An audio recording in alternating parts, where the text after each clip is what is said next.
because his knowledge of the game is not the same as these guys. Now, it might have been superior to what they had in the Jets, but as far as a legendary status, no, people don't respect his football mind that way. He sounds like a spoiled child. The Jets believed in him enough, in his football knowledge enough, like Peyton Manning, like Tom Brady, he would have taken over and they would have been like, you know what, guess what we're getting ready to do? What that guy right there said. Because that's what happened when these legendary quarterbacks went to other places. Travis Kelce just broke the internet with a hard launch so smooth it might need its own Super Bowl commercial. And Swifties? Unwell.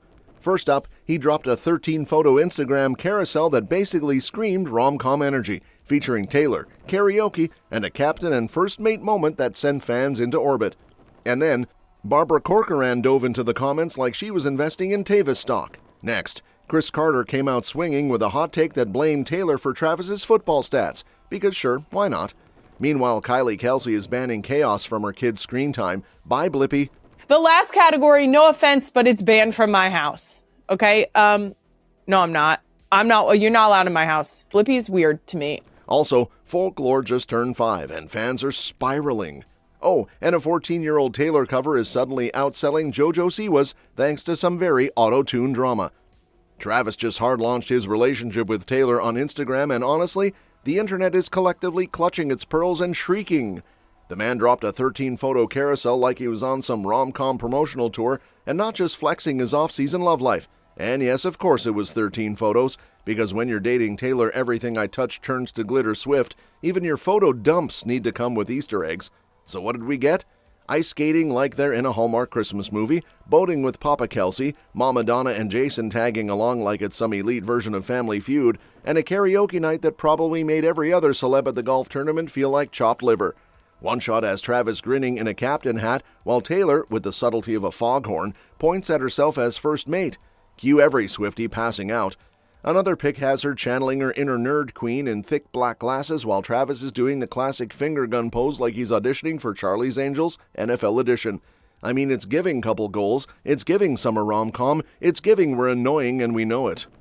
And let's not forget their origin story. The dude tried to hand-deliver a friendship bracelet to Taylor during her Eras tour, and when that didn't work, he pulled the boldest Hail Mary and called her out publicly. Fast forward a few months, and she's not just showing up to his games, she's besties with his mom and belting out duets in Nashville during Tight End University. Imagine going from Super Bowl Sundays to singing Shake It Off with your pop superstar girlfriend at a football training camp. That's not love, that's fan fiction level manifesting. Now with the NFL season around the corner, Travis is back in grind mode while Taylor's expected to pop up at games, full cheerleader core. And apparently she's not the only one pom-pomming from the sidelines, because Barbara freaking Corcoran just entered the TayVis chat like a boss. Yup, the queen of boardrooms and blunt advice from Shark Tank is officially fangirling over America's newest prom king and queen. When Travis pulled off that Instagram power move and dropped a 13-photo bomb that sent the internet into a full tailspin, Barbara didn't just scroll past like a passive observer, she practically did a cartwheel into the comment section. Insiders say Barbara's been sipping the TayVis Kool-Aid ever since that golden captain and first mate pick hit her feed, and now she's giving full-on reality TV judge energy. She's looking at Travis's lock screen like it's a pitch deck and telling the world, for that reason I'm in. I mean, when even Prime Video's getting in on the action, asking if we're supposed to just stay calm, this is no longer just a relationship, it's a content rollout. The Chiefs' Insta team also couldn't help but jump in with the kind of proud parent energy that screams, "Look at our boy, finally choosing his filters right and soft-launching like a pro." Fans, meanwhile, are in total meltdown mode, calling it the best hard launch they've ever witnessed and comparing it to Christmas in July, which, let's be real, is pretty accurate. If Christmas came with confetti, finger guns, and glitter-covered heartbreak anthems. And now that Barbara's weighing in with the enthusiasm of someone who just saw $1 million pitch, it's safe to say this romance has officially gone from celebrity gossip to national obsession. And of course, right on cue, here comes Cris Carter crashing the love fest like an uninvited uncle at a wedding who just has thoughts no one asked for. Apparently, the former Viking-turned-podcasting oracle thinks Travis's biggest fumble isn't on the field, it's dating Taylor Swift. Yep, according to him, falling for the world's most famous pop star is the equivalent of waving goodbye to all-pro status and saying hello to a career midlife crisis, because nothing screams football analysis like blaming someone's slow get-off on too much romance. So here's the rundown. Travis didn't exactly light it up at the AFC Championship or the Super Bowl. 58 yards, 6 catches, and looking like he was moving in slow motion while everyone else hit fast forward. But is that really Taylor's fault? Or is the guy just checks notes 36 with a dozen years of pro-level body slams under his belt? Insiders are rolling their eyes so hard they might need neck braces, whispering that Carter's theory sounds like it was cooked up in a locker room full of bitter fantasy football league dropouts. And yet, Carter doubles down like it's 4th and long, claiming Travis can't run, can't block, and basically can't focus because, oh no, his girlfriend's a global icon. He even suggested that Kelce's just hanging on to his cleats so he doesn't fall too far behind in the Swift sweepstakes. Honestly, it's giving jealous ex-player energy more than thoughtful analysis. But Travis, he's out here living. On his podcast with Jason, he said life is lit. He's thriving, and being with Taylor is like adding jet fuel to his grind. He's showing up for her concerts. She's showing up at his games. It's basically the NFL meets Eras Tour crossover no one saw coming. And speaking of unexpected crossovers, Kylie Kelce just reminded the world that while her husband's tackling 300-pound linemen, she's tackling toddler TV schedules like an overworked Netflix exec with a no-nonsense policy. On her latest podcast episode, Kylie laid down the law on 3 shows that are banned in the Kelce household, like full-on Not a Chance in This Lifetime forbidden. First up, Cocomelon, that sugary, sweet, wide-eyed musical chaos machine. It's a no from Kylie. The kids have been so thoroughly trained, insiders say they treat a glimpse of Cocomelon like it's a jump scare in a horror movie. Apparently, Kylie's quadruple banned it to the point that her daughters now instinctively go, "We're not allowed to watch that," like they're quoting family commandments carved in stone. Then there's Blippi, and according to Kylie, that orange suspender tornado of energy is just weird, and she's not wrong. She gave the show a firm, "I get that it's educational, but still no thanks," which is basically mom speak for, "This guy gives me the ick." But the real surprise? Teletubbies. Millennials might be screaming into their Tinky Winky plushies, but Kylie's daughter Elliot is not here for the TV belly creatures. She apparently noped out the second she saw the sun baby and those oddly silent, blinking weirdos with their cryptic giggles. Kylie's verdict? Fair enough.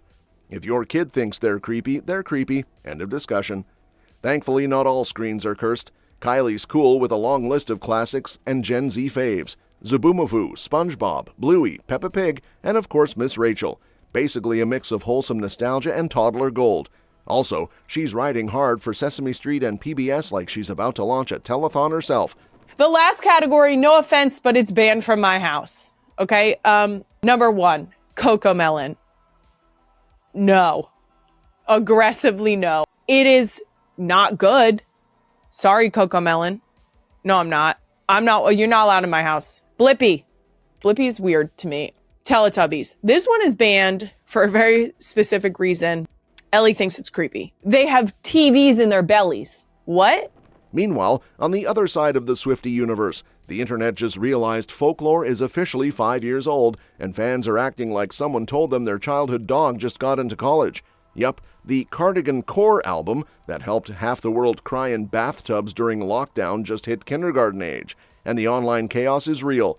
People are spinning in their highest heels, sobbing over invisible strings, and clutching cardigans like they're heirlooms passed down by Taylor herself. Taylor Nation kicked things off with a very on-brand poetic post that sent Swifties spiraling into a collective emotional flashback. Suddenly everyone's back in 2020, stuck at home, hoarding sourdough starters, and sobbing to August like it personally broke their heart. Fans are writing odes online like it's required homework, sharing memes of Taylor's shocked face, and screaming into the void about how folklore is apparently ready for juice boxes and nap time now. One fan even joked that they're dropping it off for its first day of school, lunchbox packed with emotional damage and Grammy wins. Insiders say the anniversary has reignited the cottage core era full throttle. Expect a spike in mushroom print dresses, rainy window playlists, and possibly an uptick in brooding walks through forests while whisper singing My Tears Ricochet. Also, someone please check on Bon Iver because his haunting vocals are about to be played on loop all over again like it's brand new. And if anyone forgot just how iconic folklore was, here's a little reminder. Surprise release during a global meltdown, Grammy for Album of the Year, and Taylor became the first woman to ever snag that win 3 times. No big deal. And speaking of emotional flashbacks, the internet's now collectively time-traveling back to 2011 because a 14-year-old Taylor Swift cover is suddenly having a full-blown comeback tour thanks to JoJo Siwa, of all people. Yep, JoJo dropped her own take on Kim Carnes' iconic Betty Davis eyes. One minute she's cheering her lungs out in a red puffer, next minute he's whispering sweet nothings backstage after Cruel Summer. It's like their relationship has its own brand manager, mood board, and halftime show. And people are eating it up like Kelce eats up yardage on 3rd and Long. Speaking of gobbling up, Universal Music Group is trying to eat Wall Street's lunch next because guess what?